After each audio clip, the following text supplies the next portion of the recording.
इस तहरीक का नाम ही आर या पार है, को कौन इतना टाइम देगा कि ये पहले आर करे और उसके बाद पार करे। इनको पार करने से पहले ही आर कर दिया जाएगा। अब इनके साथ जो होगा तो फिर जस्टिफाइड होगा ना, इनके साथ वो सारा कुछ होगा जिसके साथ ये ना आर हो सके ना पार हो सके। पीटीआई कानून हाथ में लेगी तो फिर आर भी होगा और पार भी होगा। उन लोगों को पार करने से पहले ही आर कर दिया जाएगा।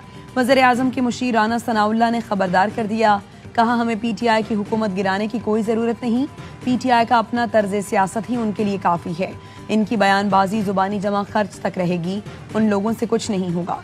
मौलाना ने ठीक कहा, पीटीआई खुद तब्दीली लाती है तो अच्छी बात है। मौलाना फजलुर रहमान के साथ हमारी बातचीत खत्म नहीं हो सकती, वो डायलॉग पर यकीन रखने वाले सियासतदान हैं।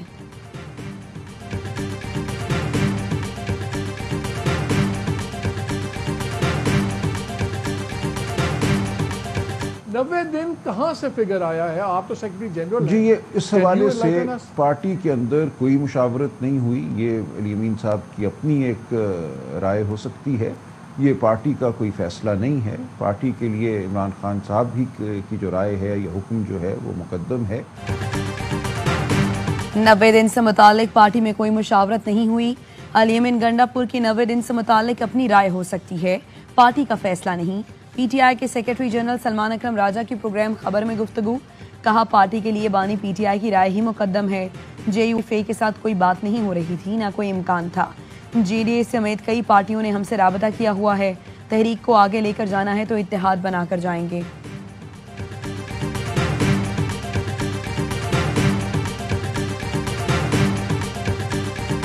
अभी भी मेरी जो थ्योरी है, लोग कहते हैं कि जी हुकूमत तब्दील हो जाएगी, हुकूमत तब्दील नहीं होगी। अगर पूरे मुल्क में धांधली हुई है तो क्या सुबह खैबर पख्तूनख्वा में धांधली नहीं हुई होगी? क्या खैबर पख्तूनख्वा में वो पसंद के और नापसंद के लोग नहीं होंगे? अली अमीन गंडापुर का कहीं ना कहीं तो ताल्लुक है। मेरी थ्योरी है कि केपी की हुकूमत तब्दील नहीं होगी। पूरे मुल्क में हुकूमत बनवाई गई तो क्या केपी में नहीं बनवाई गई? जेयूआई रहनुमा कामरान मुर्तजा की प्रोग्राम खबर विद मालिक में गुफ्तगू, कहा नून लीग के सामने 2 शराइत रखी हैं कि लालच की बदनामी से बचा जाए। दूसरी शर्त है जो टारगेट हमने रखा है उसको हासिल करें। मौलाना ज़ियाउर रहमान कहते हैं अली अमीन गंडापुर स्टे पर एमपीए और वज़ीर आला हैं। मौलाना फजलुर रहमान नहीं, उनका भाई गंडापुर के मुकाबले में इलेक्शन लड़ेगा।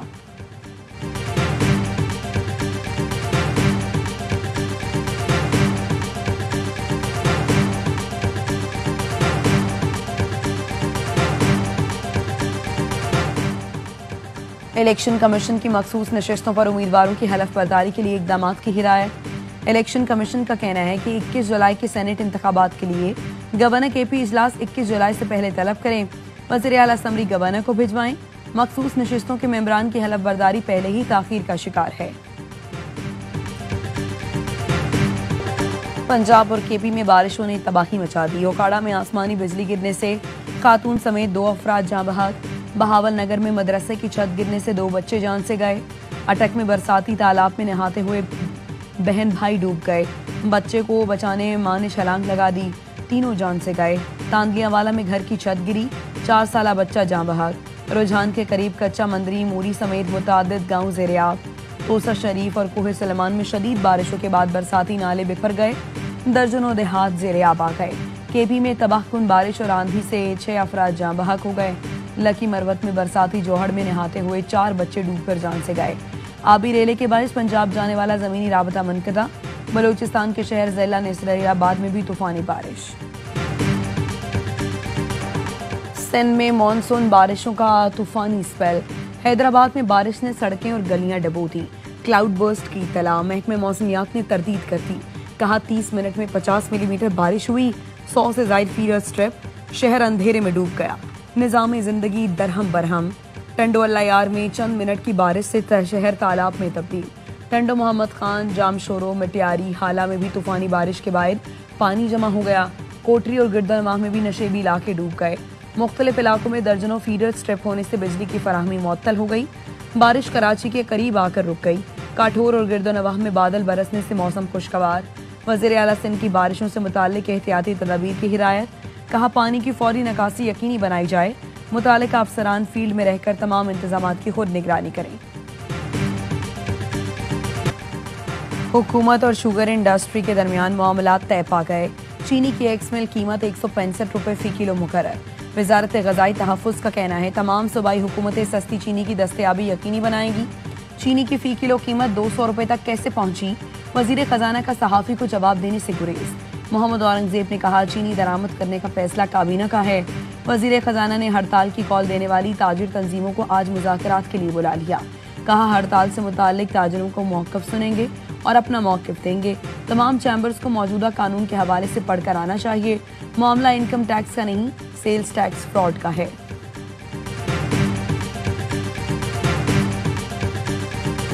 वज़ीर आज़म की डिजिटल मईशत की जानिब पेशरफ्त मज़ीद तेज़ करने की हिदायत। कैशलेस और डिजिटल मईशत से मुताल्लिक इजलास में वज़ीर आज़म ने कहा मईशत की डिजिटाइजेशन से शफाफियत और सार्फिन के लिए आसानी पैदा होगी। तमाम रियासती मिल्कियती इदारों को भी डिजिटल निज़ाम के दायरा कार में लाया जाए। छोटे दरमियाने कारोबार के लिए डिजिटाइजेशन, कैशलेस इकॉनमी के मराहिल आसान बनाने की हिदायत। वज़ीर आज़म को बताया गया मोबाइल ऐप और डिजिटल बैंकिंग सार्फिन की तादाद 35 मिलियन से 120 मिलियन की जाएगी। FBR में इस्लाहात से मुताल्लिक इजलास में वज़ीर आज़म ने कहा आवाम की सहूलतों के लिए गोशवारों को आसान तरीन बना दिया। टैक्स गोशवारों को मरकजी डेटाबेस से मुंसलिक कर दिया। नए गोशवारों से तनख्वाहदार तबका सबसे ज्यादा मुस्तफीद होगा। वज़ीर आज़म का पाकिस्तान स्टॉक मार्केट में तेजी पर इजहार इत्मीनान। KP में सेनेट इलेक्शन में अपोजिशन इत्तेहाद पर अहम पेशरफ। PP और JUI का सेनेट इलेक्शन मिलकर लड़ने पर इत्तफाक। पीपल्स पार्टी और JUI अपोजिशन इत्तेहाद के लिए दीगर जमातों से राबते करेंगी। मौलाना फजल रहमान और गवर्नर KP फैसल करीम कुंडी की मुलाकात। अपोजिशन जमातों की हिकमत अमली पर गौर। वफाकी वजीर अमीर मकाम और फैसल करीम कुंडी ने भी मुलाकात की। PTI रहनुमाओं में भी राबते और मुशावरत। बैरिस्टर गौहर ने सोशल मीडिया पर सेनेट इंतखाब से मुताल्लिक फहरिस्त को जाली करार दे दिया। KP में अपोजिशन पार्टियां एक सीट के लिए लड़ रही हैं। नून लीग मखसूस नशिस्त पर JUI के खिलाफ अदालत चली गई। मुस्लिम लीग नून का ये इक़दाम किसको फायदा देगा, मौलाना फजल रहमान का शिकवा।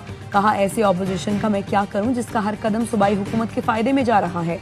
ऐसी सूरत हाल में KP में अदम एतमाद की सोच गलत है। PTI से इख्तिलाफ खत्म नहीं कर रहा लेकिन तलखियां खत्म करना चाहता हूँ।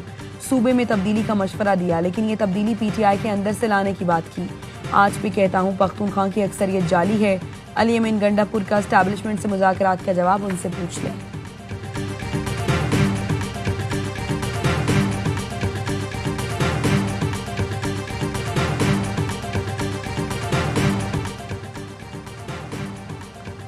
JUI फे के दरवाजे आज भी खुले हैं। मुस्बत माहौल को PTI के चंद रहनुमा हमेशा बिगाड़ देते हैं। तर्जुमान JUI हाफिज अब्दुल्ला की 11वें आवर में गुफ्तगू। कहा अपोजिशन जमातें दस्तो गिरबां हैं तो हुकूमत मजबूत हो जाएगी। PTI को सोचना चाहिए कि अपोजिशन को साथ लेकर चलना है या तफरीक रखनी है। कौमी असम्बली में PTI के चीफ व्हिप आमिर डोगर ने कहा बानी PTI से माह से किसी को मिलने नहीं दिया गया। बानी PTI से चंद बुकला को मिलने दिया जाता है। PTI और मौलाना फजल रहमान एक हो जाएं तो अगले दिन हुकूमत नहीं होगी। नून लीग के रहनुमा इख्तियार वली का कहना था JUI फे और PTI का इत्तेहाद नामुमकिन है। PTI को भी मालूम है कि मौलाना फजल रहमान से इत्तेहाद कभी नहीं होगा।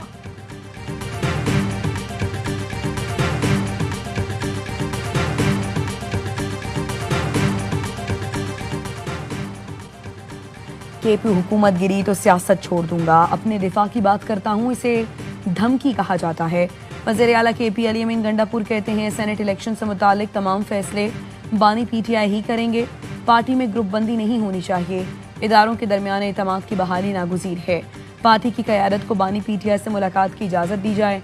PP रहनुमा हुमायूं खान कहते हैं पख्तूनख्वा हुकूमत का 12 साला दौर नाकामियों से भरपूर है। जंगलात की कटाई हो रही है। स्वात वाक़े में इंक्वायरी कमेटी ने रेस्क्यू एहलकारों और ज़िला इंतज़ामिया को जिम्मेदार ठहराया। इस्लामी यूनिवर्सिटी में तालिबात से हरासानी। ABI न्यूज़ के प्रोग्राम सरेआम ने सबूतों के साथ पर्दा चाक किया। इंतज़ामिया हरकत में आ गई। एडिशनल चीफ सेक्रेटरी जनूबी पंजाब का नोटिस। वाक़े में मुलव्वस विजिटिंग प्रोफेसर मुलाजमत से बरतरफ। Vice chancellor Islamia university doctor Kamran की एडिशनल चीफ सेक्रेटरी को मुलाकात में ब्रीफिंग। फवाद हाशिम रबानी ने 4 साल के वाक़यात का रिकॉर्ड तलब कर लिया। कहा ख़वातीन से हरासानी वज़ीर आला मरियम नवाज की रेड लाइन है। नायब वज़ीर आज़म इसहाक डार चीन के सरकारी दौरे पर बीजिंग पहुंच गए। चीनी वज़ारत ख़ारिजा एशियाई उमूर की सरबराह ने इसहाक डार का इस्तकबाल किया। तर्जुमान दफ्तर ख़ारिजा ने बताया नायब वज़ीर आज़म आज तियानजिन में शंघाई ताउन तंजीम वज़राए ख़ारिजा इजलास में शिरकत करेंगे।